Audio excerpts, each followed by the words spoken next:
Hello, welcome to another program of Study the Word. My name is Chuck Bartlett. I'm the minister for the Church of Christ that meets in Newburgh, 5600 Van Road. 2 miles east of Castle High School, folks. We'd like to invite you to come and assemble with us at any opportunity. If you go to our website, you can check out our times of services and our location if you're not familiar with the Newburgh area. Also on our website, you can watch our services streamed live over the internet. If you go there during our times of services, and of course even if you don't and you go later, you can still watch them. They're saved in the archive. So please keep that website in mind. We also provide that phone number that comes up throughout the program today for you to contact us if you have any questions or comments about things that we teach, or to take advantage of any of the free Bible study offers that we will mention at the end of our program. So I have so much material to cover today, I want to jump into our Bible study. I'm presenting the question to you today. We answer so many Bible questions, but I want to ask you a question today. And that would be, would you be considered a good recruit for a cult? Obviously, we hope the answer would be no. But we're going to be noticing 4 different things in our Bible study today that if these qualities exist in your life, you are a prime candidate to become caught up in a cult and follow those things that are wrong. And so let's get into our study today. Remember that question. Would you be considered a good recruit for a cult? Who would be? Well, first of all, it would be somebody that is influenced more by the teacher than the teaching. We have examples of this in the Bible. If we'll go to Acts, the 14th chapter, people become man followers all the time, and that's dangerous. Sometimes people become man followers even when the man doesn't want them to do that. But here's an example where man wanted them to do that over in Acts, the 14th chapter. I'm going to pick it up let's pick it up in verse 8. It says, "And in Lystra, a certain man without strength in his feet was sitting, a cripple from his mother's womb, who never walked. This man heard Paul speaking. Paul, observing him intently, and seeing that he had faith to be healed, said with a loud voice, 'Stand up straight on your feet.' And he leaped and walked. Now when the people saw that Paul had done this, they raised their voices, saying in the Lycaonian language, 'The gods have come down to us in the likeness of men.' And Barnabas they called Zeus, and Paul Hermes, because he was the chief speaker. Then the priest of Zeus, whose temple was in the front of the city, brought oxen and garland to the gates, intending to sacrifice with the multitudes. But when the apostles Barnabas and Paul heard this, they tore their clothes and ran out among the multitude, crying out and saying, 'Men, why are you doing these things? We are also men with the same nature as you, and preach to you that you should turn from these vain things to the living God, who made the heaven and earth and the sea and all the things that are in them.'" Well, in a moment we're going to look at some people who wanted to be elevated. But here's a classic case where people are just teaching the truth. Paul and Barnabas, and they called them gods and wanted to worship them. People have a tendency to gravitate to people rather than the teaching, and they were not listening to what Paul and Barnabas were teaching. As a matter of fact, if you go over to 1 Corinthians, Paul had to write to this church that Paul had been a part of when they started. You read about the beginning of the church at Corinth in Acts chapter 18, and in verse 8, Paul went to that city and taught the people and spent some time with them. And then Paul goes away and finds out some information that was rather disturbing to him, and so he had to address it. So in 1 Corinthians chapter 1 and verse 11 we read, "For it has been declared to me concerning you, my brethren, by those of Chloe's household, that there are contentions among you. Now I say this, that each one of you says, 'I am of Paul, and I am of Apollos, and I am of Cephas, or I am of Christ.' Is Christ divided? Was Paul crucified for you? Were you baptized in the name of Paul? You see, Paul, who labored with these brethren, was upset that they wanted to call themselves after him. But you know what? Man has a tendency to do that. It's not right, and they need to be rebuked for it. Both of these examples that we just noticed here, we're having people who wanted to elevate others, who wanted to gravitate to the teacher and not pay attention to the teaching. Paul did not teach them these things, that Christ was divided, that Paul had been crucified for them, and that they had been baptized in the name of Paul. Paul didn't teach those things. Well, where did they get it from? Well, they didn't get it from him, and yet they're the very ones who are elevating Paul. And in the previous example, Apollos and Barnabas. Okay, that's one thing that we have to look out for. Cults are looking for people that are like that can be intimidated by teachers and just want them to listen to them no matter what. And that's why our second point piggybacks on the first point, because it's hard to separate the two, because they both kind of go hand in hand. The second quality that cult leaders and those people that are a part of a cult look for in individuals to recruit is that they do not question the teacher nor their teaching. Now you'll notice the similarities between that and the first point. The first point is that they follow the man and they don't listen to what they're teaching. And that could happen to me, and I don't want people just to follow me and not listen to the teaching. But what happens if I'm also teaching error? And that's what this point is all about. And so what makes for a good recruit if they can find somebody who will not question a teacher nor the things that they are saying. Now you think about that. I might teach the truth, but what if I teach error? It's bad enough where somebody will listen to what I'm saying and do exactly what I say, even though I might be telling them the truth, but just doing it because I said so is wrong. They need to do it because they see it and they believe it. This point goes a step farther, and that is people are listening, might listen to what I'm saying. What if I'm teaching error and I don't want them to question what I'm teaching? If I'm teaching something that's wrong, they better just accept it, and that's just the way it is if you're going to be a part of this group. That's the kind of person that cults are looking for, and they're out there. That's why they've been in the news and they've been successful. How can you talk people into committing suicide? Well, a lot of them are pressured to do so. But why are they committed to doing things that they wouldn't ordinarily do? It's because they are totally devoted to what the teacher says. Now, are there examples in the Bible that talks about this very thing? Well, there are. And as a matter of fact, Jesus warned against this over in Luke. I'm going to go to the 6th chapter and read a few verses here. Luke chapter 6, and I'm going to begin reading in verse 39 if you're following along at home.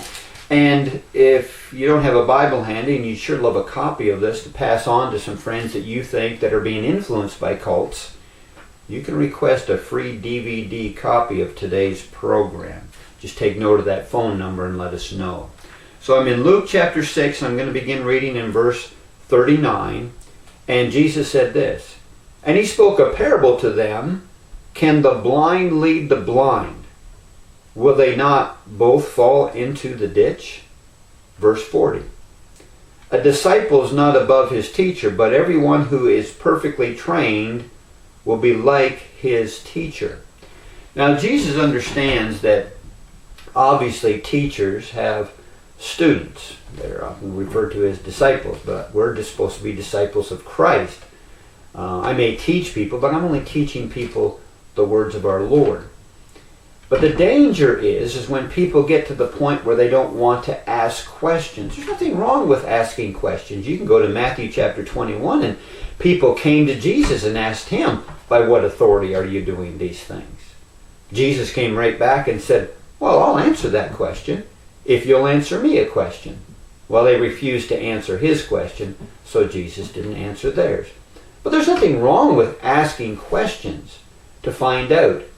But see, cult leaders, they don't want that. I've actually studied with people over 35 years of teaching, and I've studied with people who are part of cults. I've even had them in my home to have a study. And I recall when they came around my kitchen table, and I started to, I got my Bible open, I started to ask some questions, and the gentleman said, "What are you doing?" And I said, "Well, we're here to study the Bible." He said, "No, we're not here to study the Bible. You're here to sit there and listen and let me do the talking." I said, No. This discussion here, we discuss the scriptures. He said, "No." He gets up and he leaves. And he takes the young man with him, who was totally embarrassed because the guy was so angry. You see, that's what cults want.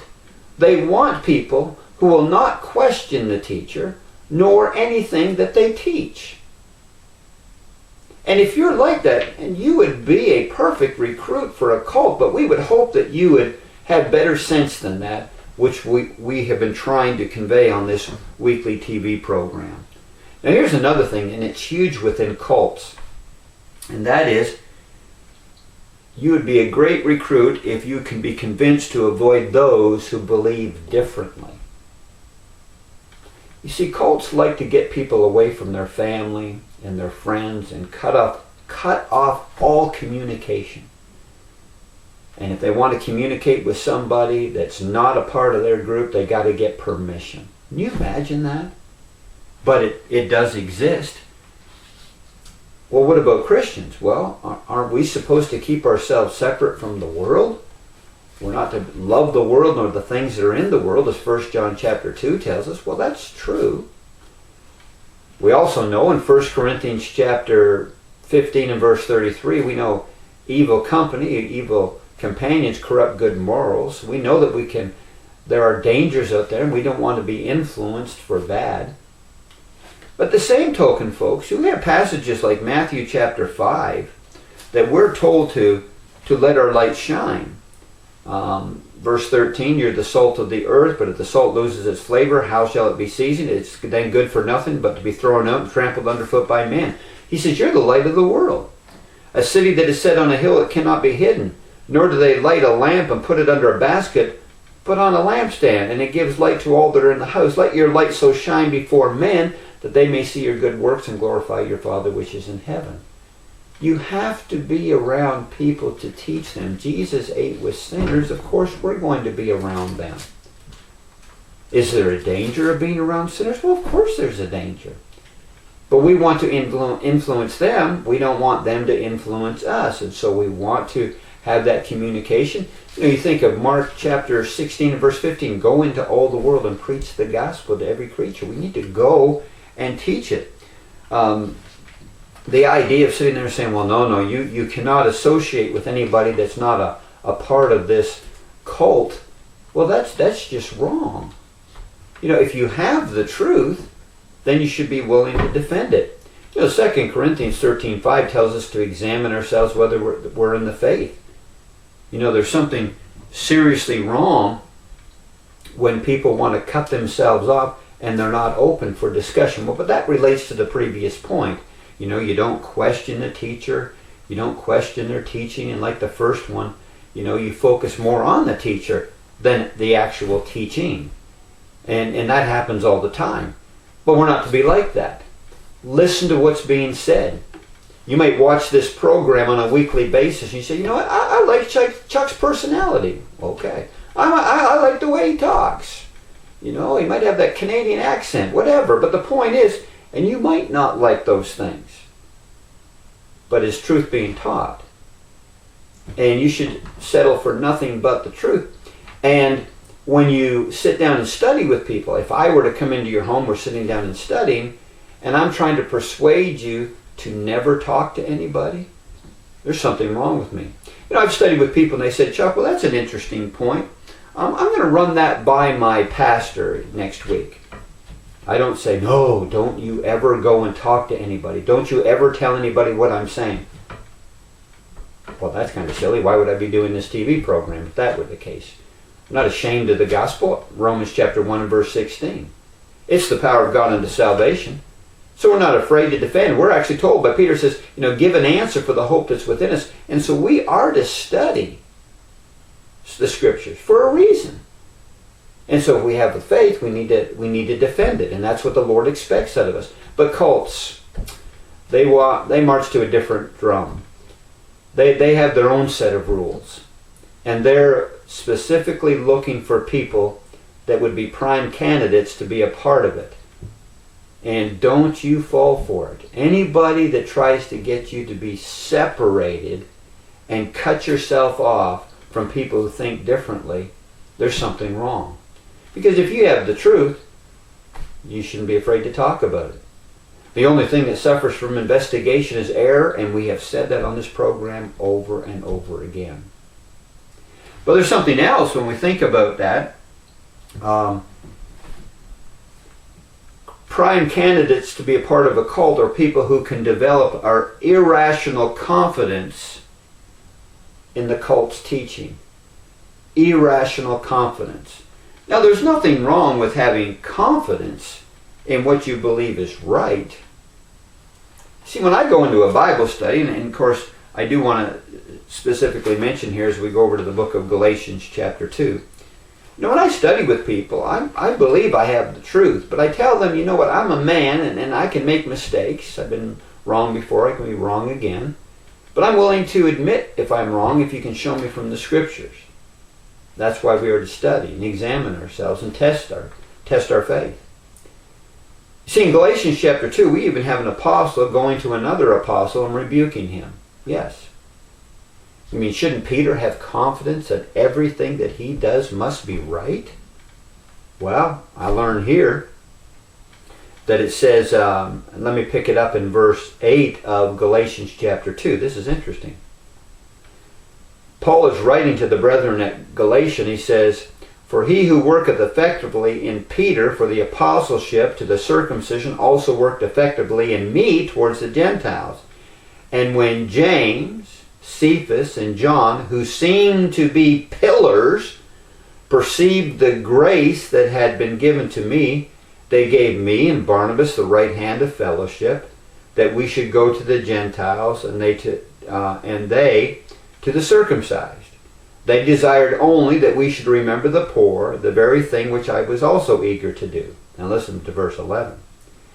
"But when Peter had come to Antioch," Paul said, "I withstood him to his face because he was to be blamed. For before certain men came from James, he would eat with the Gentiles. But when they came, he withdrew and separated himself, fearing those who were of the circumcision. And the rest of the Jews also played the hypocrite with him, so that even Barnabas was carried away with their hypocrisy." Paul had to confront him. That was an apostle. Peter had to realize he was wrong. Now, was Peter wrong on everything that he did? No, he found he was sinning, and he had to be confronted about that. When I sit down and study with people, I'm not saying everything they teach is wrong, but they need to understand that they need to keep an open mind. And so when I tell people when I go into a Bible study, are you willing to admit that you could be wrong? Not that you have to admit that you are, but that you could be. And when they say, "No, there's no way, it's impossible," well, then we're done. And that's the kind of people that they want to recruit to be part of a cult. Irrational thinking. Teaching things that are just not logical. And we have to be careful about that. Just as an example, when people want to gravitate to certain parts of the Bible, they'll go over to the book of Revelation, and they'll talk about the 144,000, and I've been a part of studies with these cults who say that there's only 144,000. And I'm trying to get them to be logical, and we'll go through the book of Revelation, and I'll want them to notice, well, who are those 144,000 people? And I'll say, what do you mean? They're saying, well, it's the righteous, and only those who are going to be right with the Lord. I come back and I said, well, it says here that they're males, that they were virgins, and they were beheaded. And they'll say, well, those are figurative. They're not to be taken literal. Oh, but the 144,000 is to be taken literal? You see, their rationale just isn't right. And so you and I need to be thinking properly, and if you do, that'll prevent you from being part of a cult. But cults don't want you to be thinking rationally, because that goes right back to our first point, and that is where you put more of an emphasis on the teacher than on the teaching. Now we have an example of that over in Acts chapter 5. We talk about this when we talk about, religious groups popping up that have their own twist of truth to it. And when the apostles were arrested, and we've discussed this in other programs, but it ties into our study today. In Acts chapter 5, when some of the apostles were being rebuked for teaching the gospel, and the Jewish leaders didn't want them preaching the gospel. They actually wanted to punish them. They wanted them killed. Well, one of the Jewish leaders, who was caught up in Judaism, was trying to think logically through this. And when they had the apostles arrested, they put the apostles out, and this man stood up named Gamaliel and wanted to reason with the other Jewish rulers. And we pick it up in verse 34 of Acts 5, and it reads, "Then one of the council stood up, a Pharisee named Gamaliel, a teacher of the law, held in respect by all the people, and commanded them to put the apostles outside for a little while. And he said to them," now this would be the Jewish rulers, "Men of Israel, take heed to yourselves what you intend to do regarding these men. For some time ago, Theudas rose up, claiming to be somebody. A number of men, about 400, joined him. He was slain, and all who obeyed him were scattered and came to nothing. After this man, Judas of Galilee rose up in the days of the census and drew away many people after him. He also perished, and all who obeyed him were dispersed.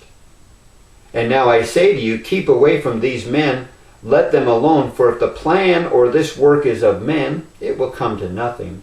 But if it is of God, you cannot overthrow it, lest you even be found to fight against God."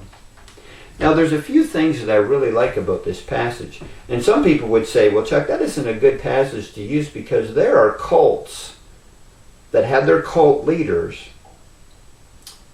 but their cult leader died many years ago and the cult is still going on today. So you can't use this passage as a text. Well, yes, I can, and here's the reason why. First of all, we see an example of a couple of men who started their own religious group and were able to convince people to follow them. One had 400, the other one said had many followers. Didn't give us an exact amount. But see, cults today are getting smart. Cult leaders are getting smart. Because not only do they create their own religious sect just like this, but it doesn't take them long to realize that they're going to need replacements. We need somebody, we need to train some other leaders so when I'm gone, you can pass it on to the next generation, and then the next generation. And that's what you have. You have cult leaders cultivating other cult leaders who will in turn cultivate another cult leader. And usually those are the ones that want the power, those that can control the other followers, and those followers who will follow blindly. That's what they're looking for. And so they've been very successful in doing that. But it's no different from this. Now the cults that exist today, they would have fizzled out a long time ago if they didn't have somebody readily to step in there and take it over. Be that leader of that group, to make demands on the followers like we talked about earlier. Cutting themselves off and giving all their money and all their income and giving accountability for everything that they do. I remember studying with one guy who was a part of a cult. I mean, they monitored his phone calls and his visits when he would go shopping and who he could date.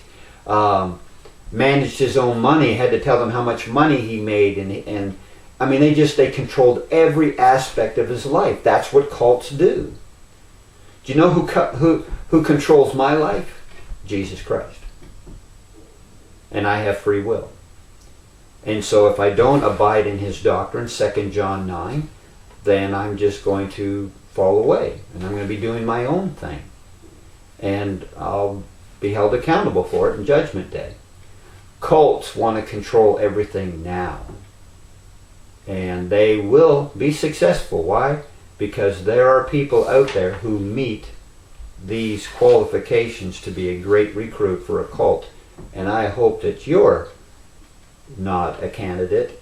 And I would hope that you would realize that even with these points, it even makes you a candidate, maybe not to be a part of a cult, but you could also be a candidate to be a part of a religious sect that might not go to the extremes of some of these other religious groups.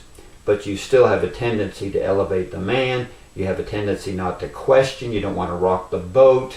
You don't want to be a troublemaker. You just go along with things.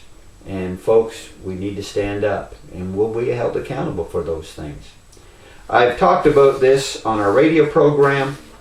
This lesson today appears in our bulletin. If you'd like to receive our weekly bulletin, we cover a wide range of topics. By all means, call us and we can put you on the mailing list and you can receive our weekly bulletin. Would you like a face-to-face Bible study where we do sit around with our Bibles open, where I don't control it? You have questions, you have things you want to say, things that you believe. We'll discuss it calmly, and we'll just get together if you're interested in that. Please give a call and I'll contact you and we'll set up a time that meets or fits into your schedule. If that doesn't work, you can enroll in our free home Bible study course and work at that at your own speed in the comfort of your own home. Doesn't get any easier than that. I mail you the first lesson, and whenever you finish it, you send it back. So you're not on a certain time frame. It's not like you have to get it done within 5 days or something. It's just whenever you get the time. I know you're very busy, but it encourages you to open up your Bible at home and study. Folks, don't forget our live radio program every Sunday afternoon at 2 o'clock, 98.5 FM. Be a regular listener to that. And don't forget our website. Our services are streamed live on that. It's www.riverridgechurch.org. You can email us questions too. That's at, the email address here is studytheword, all one word, lowercase, studytheword @wowway.com. Folks, we hope you'll be back here next time as we come together and open up our Bibles and study the Word. It's not too late for you to call and leave a Bible question that we'll use on this program. We just want to learn the truth, because it's the truth that sets us free. This has been brought to you by the River Ridge Church of Christ that meets at 5600 Van Road in Newburgh, just off of Highway 261. Thank you, folks, and have yourselves a great day.